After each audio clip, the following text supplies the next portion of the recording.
recorded. So it will be recorded and posted on our website and YouTube after the fact, so that if you are trying to look back on any of this material or you have to pop out at any point, you'll be able to do so. I'm going to go ahead and get started just with the introduction and everything, but I expect people will continue to pop in as I go through this, so I'll keep an eye on the chat and participant list and everything. For those of you who don't know me, my name is Byron Minson. I am the Education and Outreach Coordinator with the Virginia Association of Soil and Water Conservation Districts. I'm very happy that you all could join us this afternoon to learn all about soils. Just as a bit of housekeeping for those of you who are just kind of joining in, this meeting is being recorded, so it will go up on our website and our YouTube for viewing at any time and continuing to study and whatnot. So just as an FYI.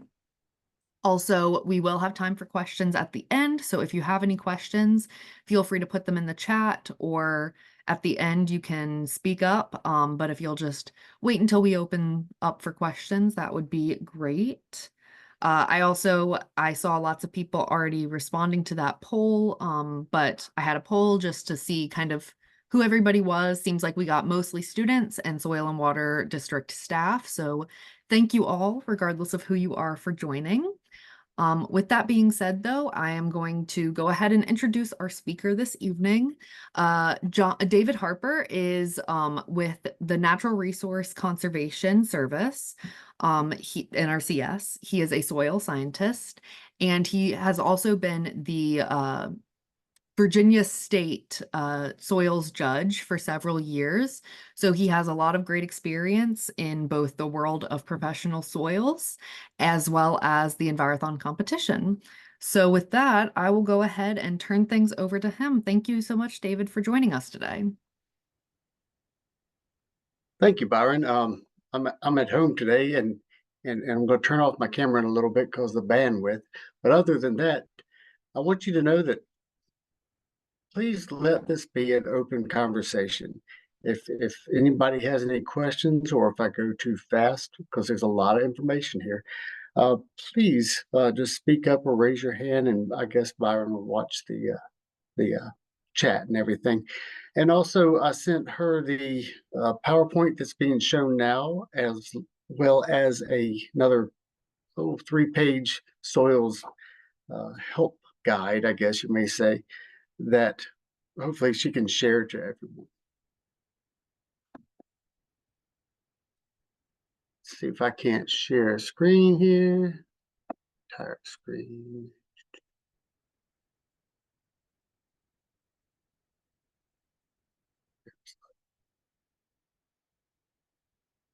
Okay.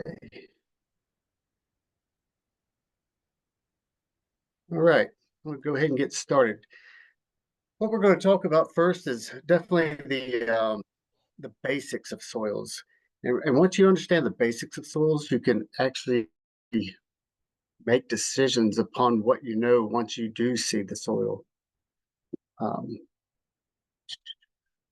First of all, the soil forming factors. Climate. And I want to just start with this because it's important to think about, only because it's a large country, United States. And just imagine if you were in the deserts of New Mexico or Arizona. It's a lot different than the 40 inches of rain that we get or more here in the state of Virginia, where the soil is washed through and things change in different manners. So therefore, climate, where you are, does matter.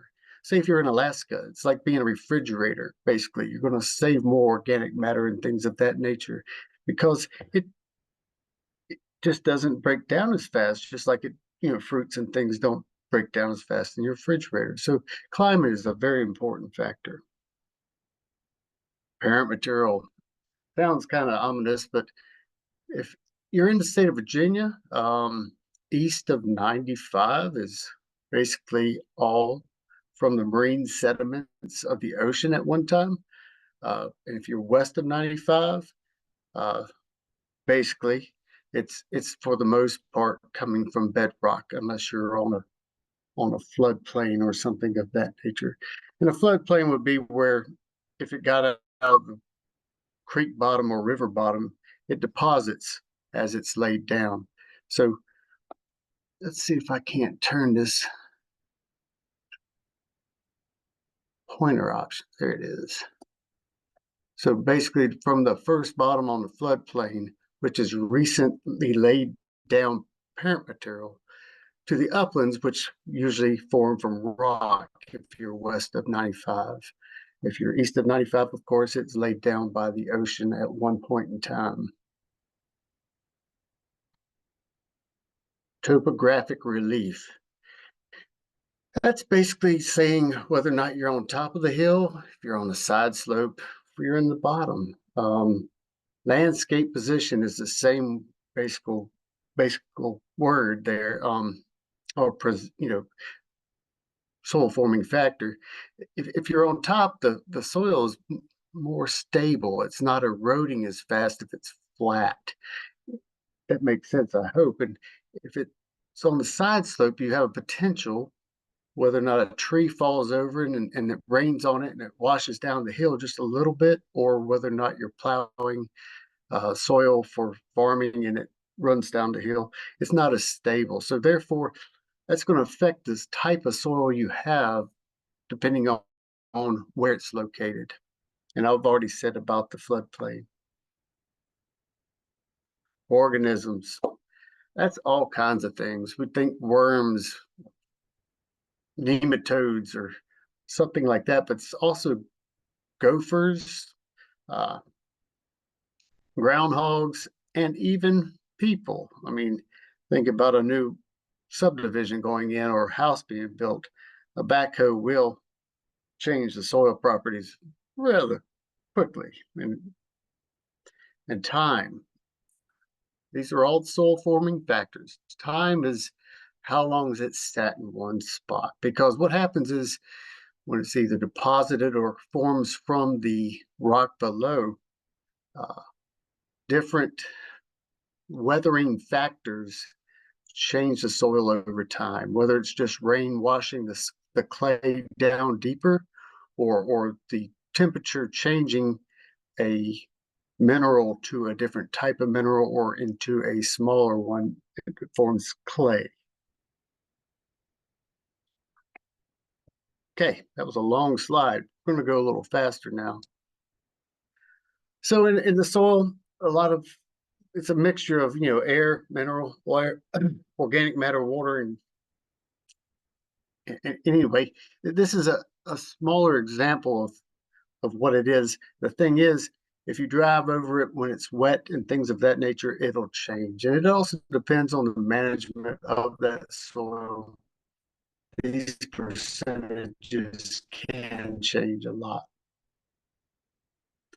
And that's what soil forming processes are. When I say translocations, that sounds like a big word. I don't like it, but that's what we're going to talk about. It goes downward as the rain pulls the clay that's formed in the surface also because it's warmer, that's the temperature, and it pulls it down and creates a B horizon, a clayey horizon.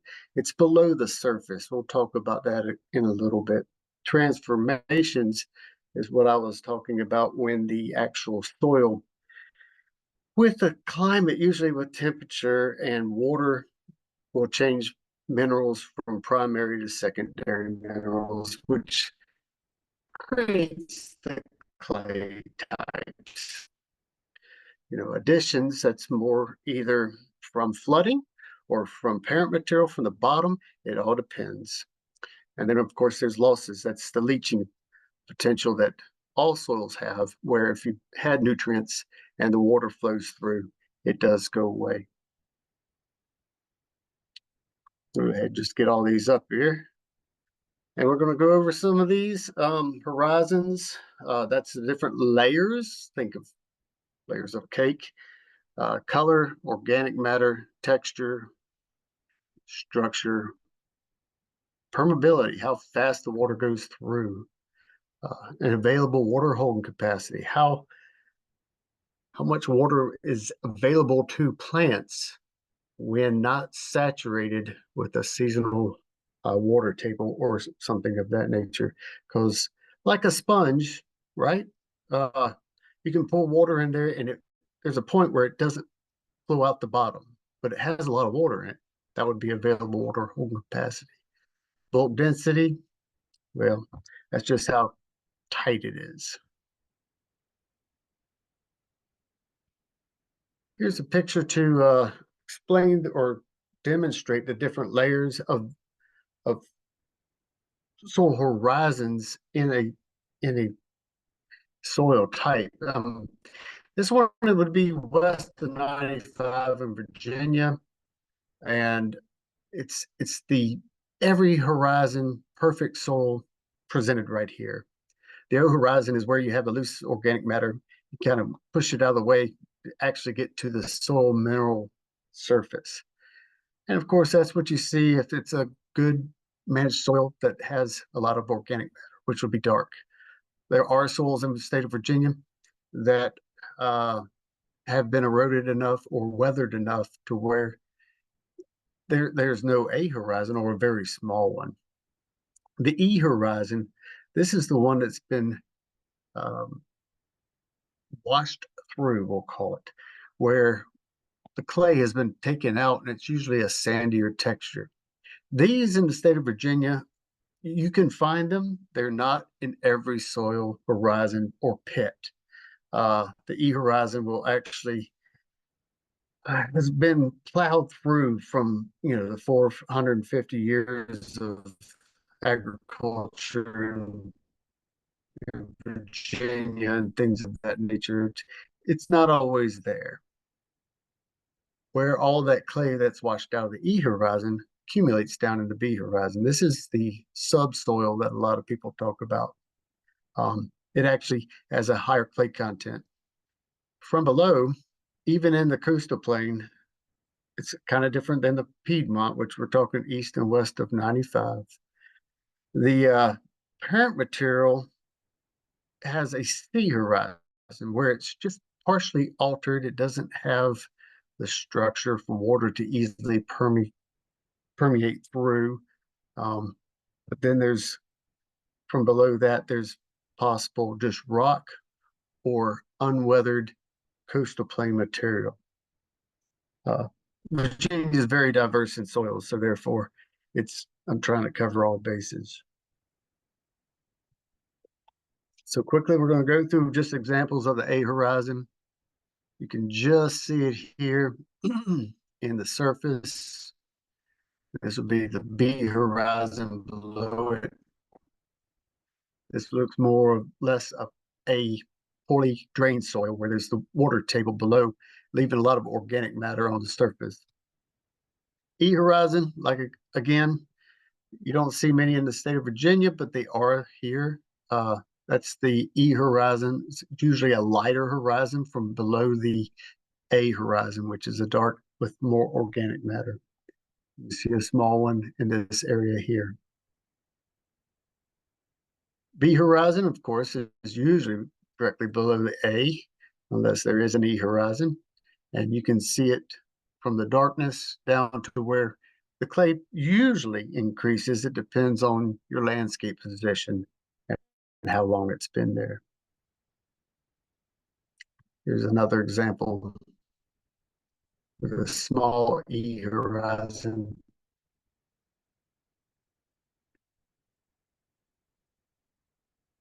C horizon.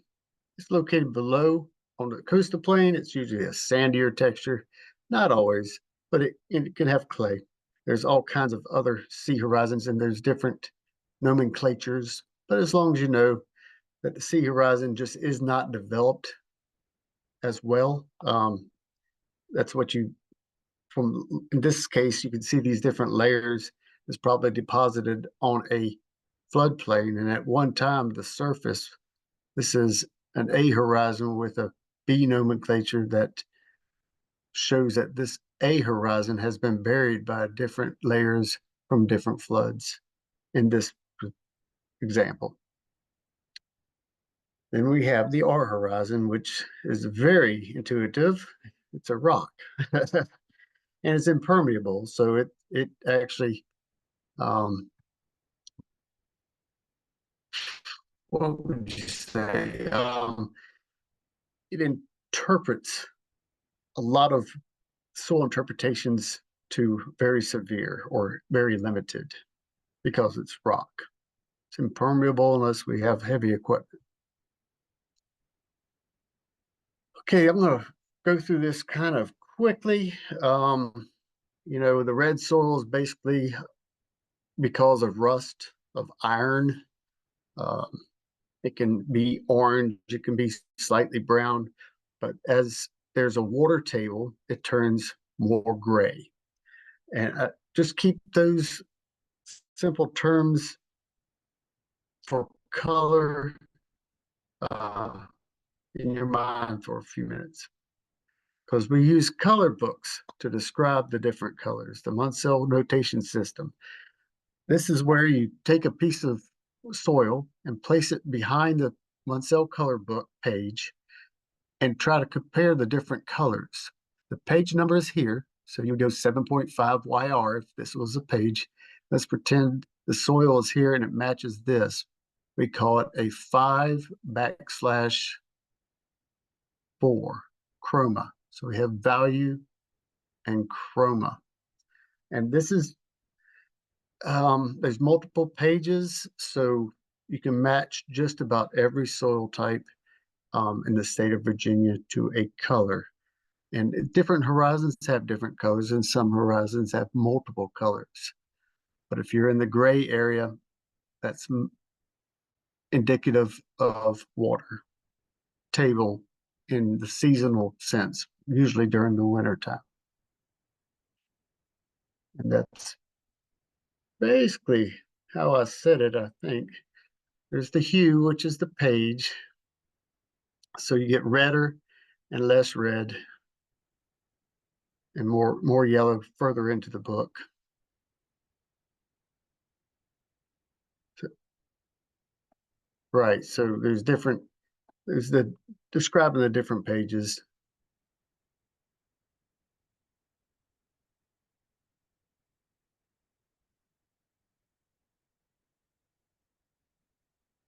So if there's a question on the test and we are in an area that has a water table, you will see gray models or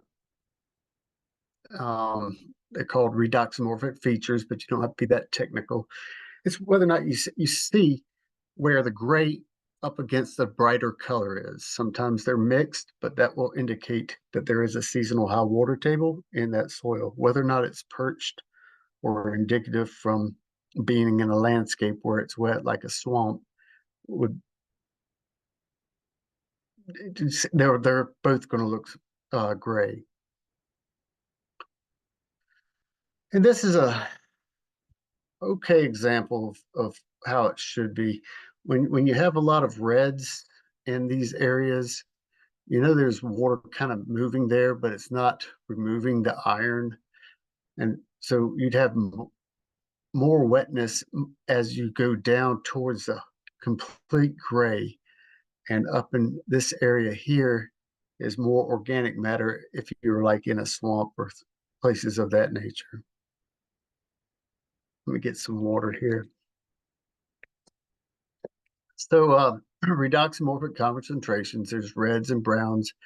Both of these, you can see that soil is very gray, but it also has some reds because lots of times when it dries out during the summertime, the oxygen from the roots is transposed right there in the soil and makes the rust color. This is the glade matrix. This is down usually in the swamps. You wouldn't want to farm this. It's pretty much a hydric soil, which is part of the wetland criteria that possibly could be regulated. Soil texture. So sand, silt, and clay. If you mix them all equally together, it would create loam. So then there's in the next textural triangle, you'll actually see, well, this is the different sizes if you were trying to imagine it. There's the dime size would be clay if you're comparing it to silt. Silt frisbee size to a beach ball, which would be sand. Um, Silt is basically, it does feel just like talcum powder if it was in the purest form. So it's the slick stuff. It's the stuff that gets into your fingerprints sometimes if you're working up a soil to texture it. Sand, of course, feels gritty, and I'm sure everybody's played with Play-Doh or clay at one time or another. Back to the different textures. So you have an adjective in front of what they are. There's a pure silt, there's a pure sand, and there's pretty much pure clay. But if you have a mixture of one or the other, and it's not a loam, which is all of them or sandy clay, and it does have percentages, and it's somewhat okay to read. So you have a 10% to 100% of clay, 10% to 100% of silt, and 10 to 100% of sand. And let's say you had 50% sand, you come up here to this area, you would have 30% clay for a sandy clay loam and 20% silt. That's how that works. There are calculators if you out there on the internet too. Here's how I learned. And the 3-page PDF that I sent to Byron actually has this on there, so don't need to try to screenshot it or anything. But this works as long as you get the soil and kind of crush it up into your fingers and don't over wet it. You want it slightly wet, and then rub it between your forefinger and your thumb. The feel and the length will actually tell you what the texture is. And that's usually a question on the Envirothon test. Soil structure, this is important because if you manage correctly, you'll actually get better soil structure in your surface, which allows water to go down into the soil faster instead of running off and taking your fertilizer somewhere else. However, always keep in mind that making bulk density or destroying the soil structure is important if you're trying to build a house and have it be supported on top of the soil and not, settle, we'll call it. So interpretations is what we're starting to get into. Soil structure helps the water go down along with if you're living where there's not sewer, there's septic systems, the better the soil structure, the faster the septic system and works for you and does well like cleaning what it does. We'll call it that. Oops, let's go back. Factors that affect soil structure besides, all right, so you can manage for the surface. That would be your dynamic soil properties on the surface.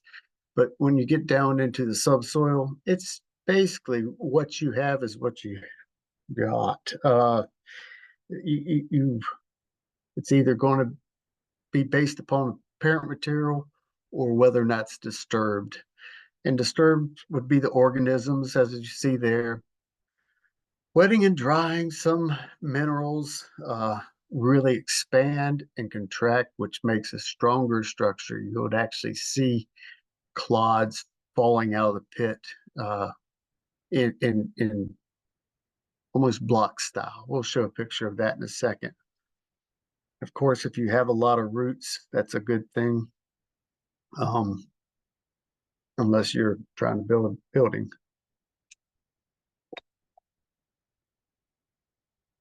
Here's a cartoon picture of basically what they are. Imagine Cocoa Puffs, that'd be granular. If there's different, some are very strongly seen and some are not strongly seen. Depends. That's usually your surface horizon Platy structure is mainly found where, you drive across it, whether it be a lawnmower or tractor or car. You'll get that, and it doesn't have the permeability as well, but a strong granular structure has very good permeability. In the state of Virginia, we don't have much wedge structure. That would be more in a higher strength swell soil. The majority of Virginia, both coastal plain and um, Piedmont and mountains and everything of that nature, we have mostly blocky structure. Subangular is the majority. Angular is where we have more strength swell and things. Prismatic and columnar is both, they are both in Virginia, but they're a lot more rare. They're usually where you find the landscape position is at a toe slope, and you might have a fragipan, which we're not going into that. Granular structure, you see it looks like a lot of small pads, almost like cereal. That's a strong structure you're seeing in this picture. Again, it's usually in the A horizon.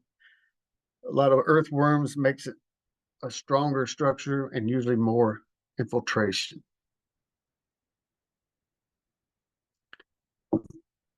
Angular blocky and subangular blocky structure shown here. They're usually about the size. They're a little less than a golf ball.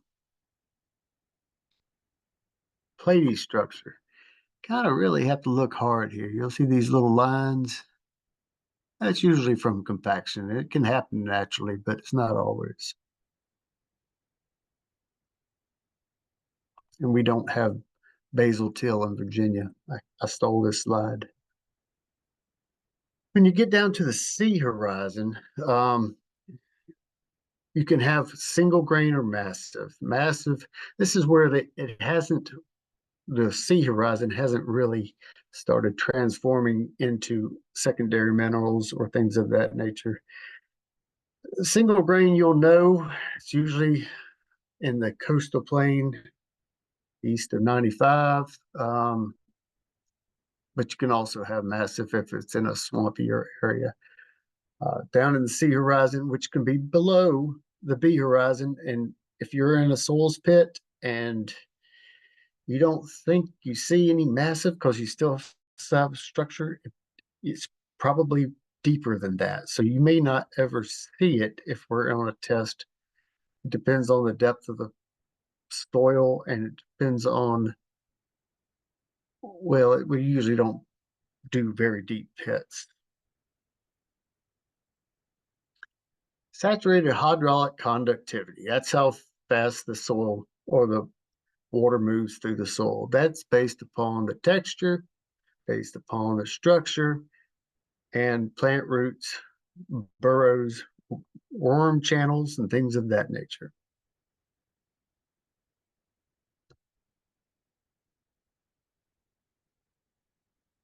Just going to go through this. You can all read this. It's a very, let me go to it. It's a very important soil property. You want to think about it. Oops, because this is how KSAT is saturated hydraulic conductivity. Permeability is also another word that's used. It's all important of how fast the soil can absorb water and how fast it does it go through it. Because if you have an all sand soil and you put your 1 inch or 10-10-10 fertilizer out there, is it going to go all the way to the water table below and pollute it? Or your pesticides or things of that nature? Those are things you'd like to think about, is how fast will that soil absorb the water, but it's also doing the losses that we talked about at the beginning of this, possibly polluting something else. Now we're to available water holding capacity.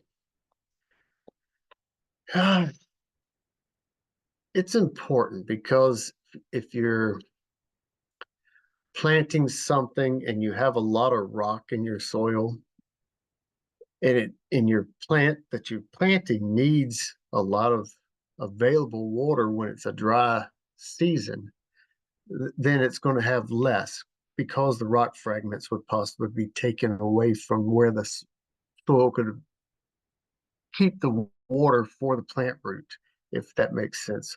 The more organic matter you have, of course, is more of a sponge, keeps the nutrients also right there for the plant. But of course, let's say some grapevines like it to be stressed.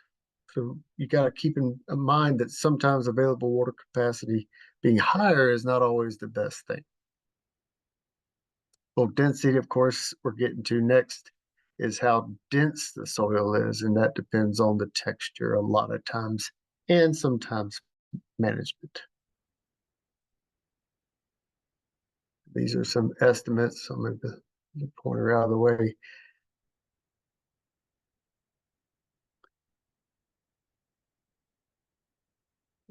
Right, so bulk density.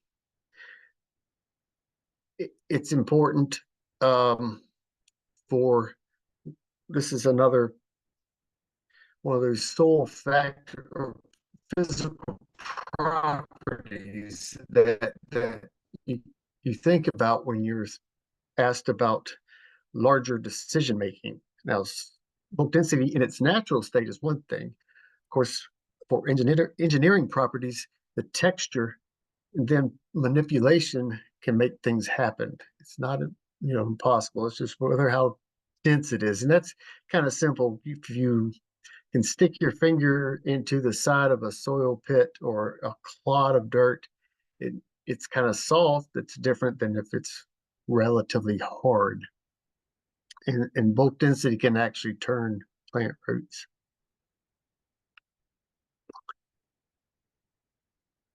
I'm not going to go into this. We're almost done now. But all those soil properties that we just went into deal with hydrologic soil groups. These are important for engineering purposes because it's a model-based system. And there are, free for the public to look at on the Web Soil Survey. And I'll get to that in a minute. But there's 4 different A, B, and C. It's pretty simple. And again, these are used for models. I don't know if they'll be on the test. I don't know if I've ever used that, but yeah, maybe we'll do it this year. All right. I'm going to stop for a second before I possibly go to the Web Soil Survey for any questions. And I know that was very fast, but I definitely want to stop for a minute and answer anything that might be on somebody's mind.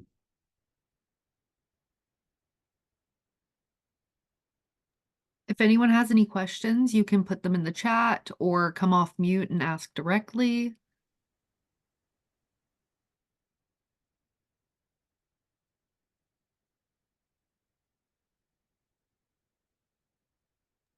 All right, it doesn't seem like we have any questions right now, but again, if anyone has any, go ahead and put them in the chat and we will get to them.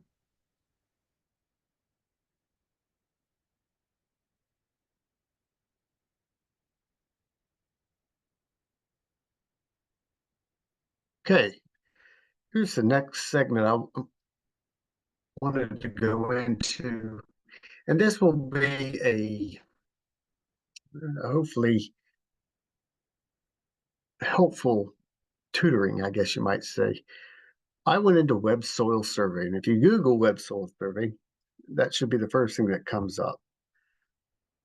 And I created an area of interest before we started, and I kind of wish I hadn't, so I could show you that you could easily create a web area of interest. You can do an address, just type in your address, state, county. I always tend to use soil survey area, which is pretty much state and county also. And then what I did was view it. It brought me down closer. And then I set my AOI by using these 2 buttons here. AOI of a polygon or rectangle, and I did a rectangle, brought it down. When you see these hash, excuse me, hash marks, you know you've done it correctly. And this is random. This isn't looking at somebody's house, I hope. So you can go look at the soil map.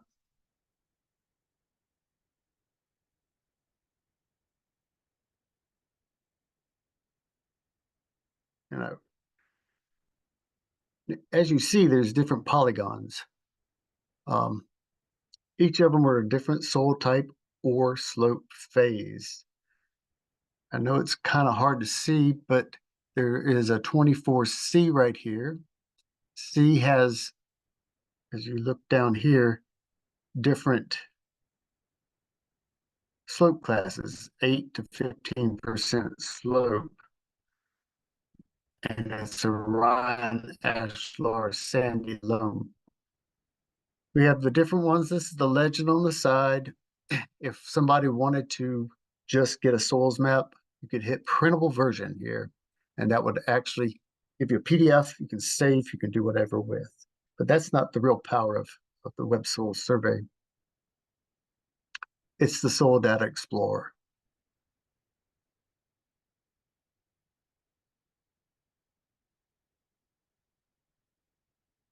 Same area.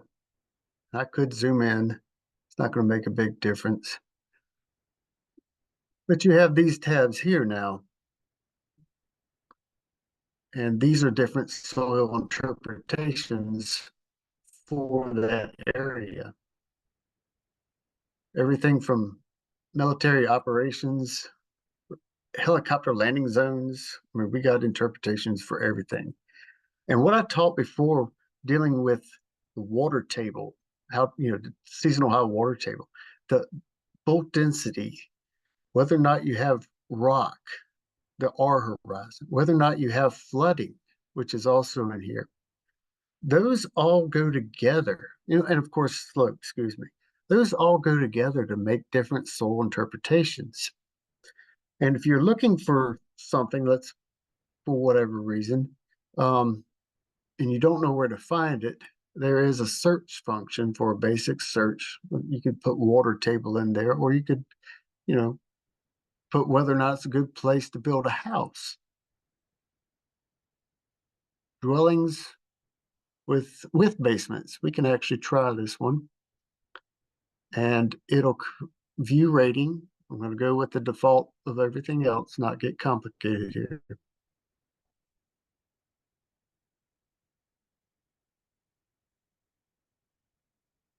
And without having a GIS system, you have a rating system of green, red, and yellows. Those are pretty good. And you have very limited, not limited, and somewhat limited.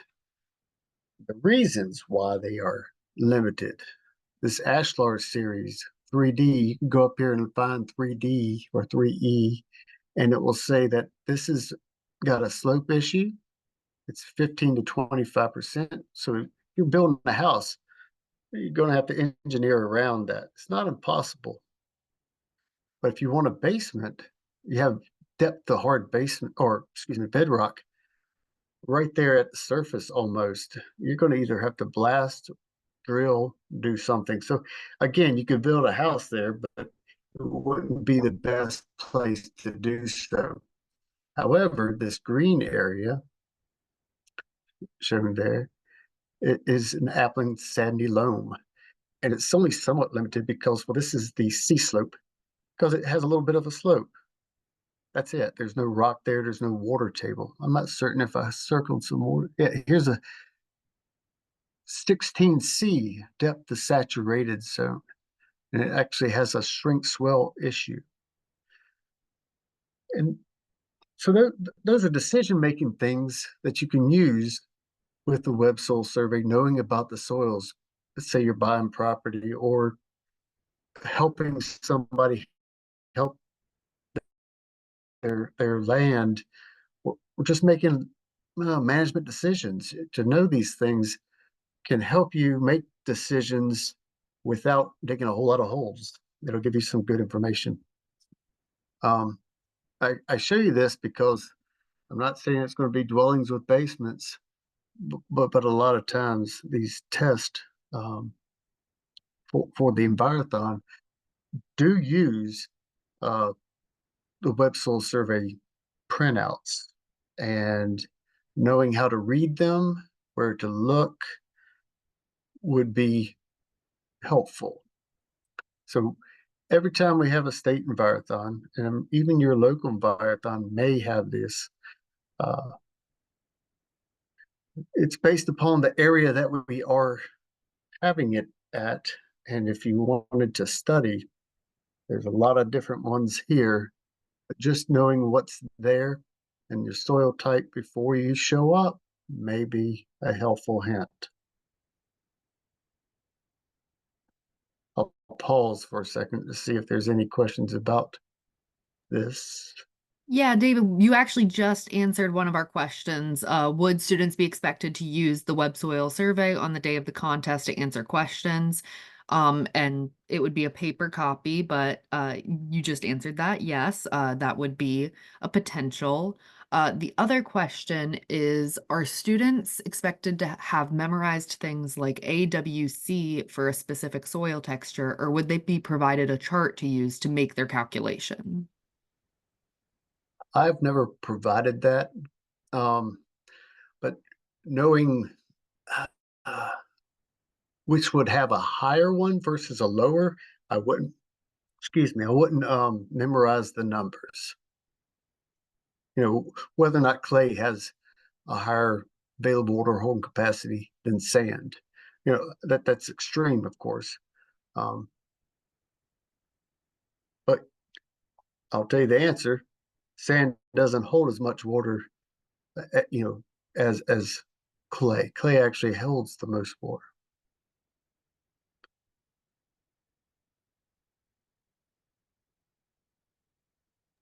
All right, that Also, seems to be all of the questions right now, but if anyone else has right. anything. Sometimes I ask runoff questions, and this always is fun because somebody told me this example a long time ago, and I still use it. If you have a poorly drained soil, um, how it usually has a very high runoff capacity, and unless it's ponding. But the thing is, if you fill up a sponge, it only takes up so much water. After that, if there's a bottom to this sponge, it just runs off the top.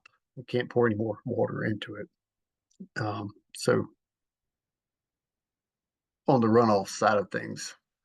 Also, I'm going to real quickly show something that is hard to find, and you actually have to look for it or know about it. But in soil reports tab, there's no interpretive map, and it's not loading very fast. While things are loading, we did get another question that says for the texture determination, is the texturing flow chart provided to students or are they to memorize it?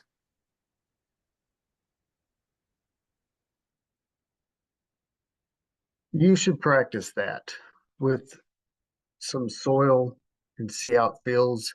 That's my suggestion, but it's not provided. Wow, this is really slow. If it doesn't load, you go to soil reports. It's called uh, the first line is the AOI reports. Here we are. Under AOI inventory, and any state, I believe, will have this one filled in. Map unit description, brief generated for the area of interest that you picked. This will give a non-technical description of soils. And that I I think it's really good for anybody using it. Bad thing is it's not well shown. I wish there was just a button just for this. But it talks about depth of water table, impervious soils runoffs, whether or not it's hydric, and it's not given the technical terms that soil scientists use. It just boils it down to an easily read. If y'all can see that, that's the report. It basically reads it out for each map unit. Very nice. And this contest is going to be at Mary Washington, correct? Correct. So be aware that that's Fredericksburg area. Um, when you're in a urban area, uh, realize that there's going to be a lot of soil movement by construction and things of that nature. And when we're not in urban areas, you can still have that, but that might be the case. I don't know where the soil pit will be when we do go to the contest.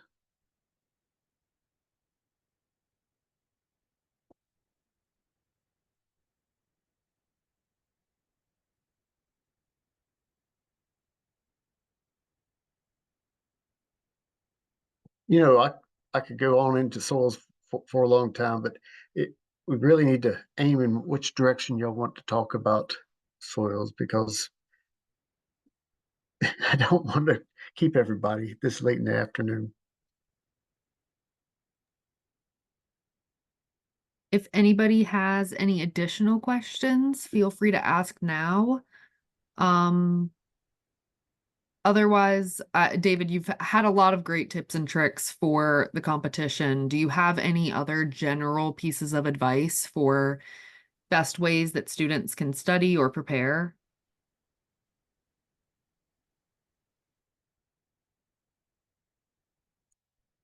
Well, depending on time for looking and studying, I guess sometimes you can find a road cut of soil and you could actually look at it. Be careful, of course, for any power lines in the area or phone lines. But if you dug back into that, you should see the different structures and things of that nature. Um, the 3-page handout PDF gives about everything except for the on-site questions for the Envirothon, for the most part. Knowing those and being aware of the on-site questions, um, because I've not even seen this where we're having it, so therefore it's going to be a surprise to me also. So the questions will be um, based upon that area.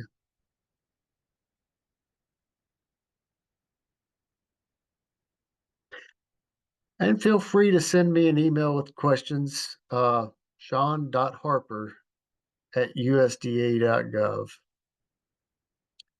Of course, I'll get back to you as soon as I can.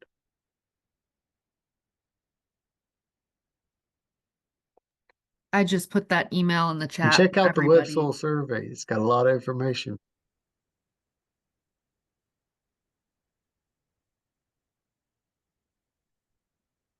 And I will be sending out, Here's the 3-page.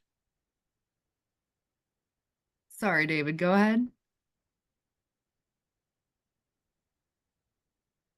I was just showing the 3-page PDF that has all this information in it to study. Maybe it's 6 pages. If you print it double-sided, it's only 3, I guess.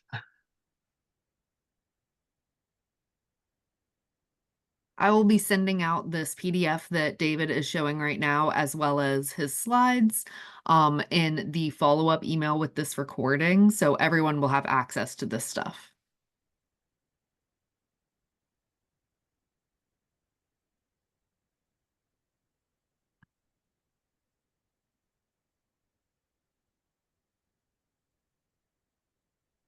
Well, thank you, everyone.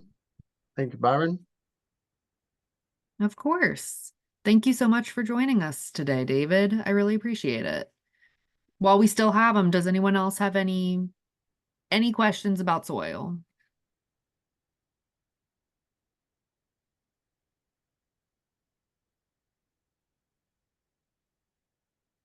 All right. Well, in that case, um, I appreciate everyone joining us today, and thank you so much to David Harper with NRCS Soil Scientist for joining us and speaking today.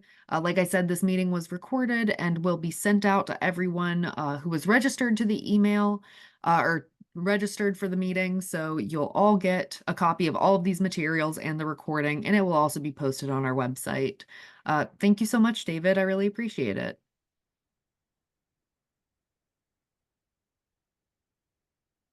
Anytime. And good luck, everybody. All right. Good afternoon. Bye, everyone.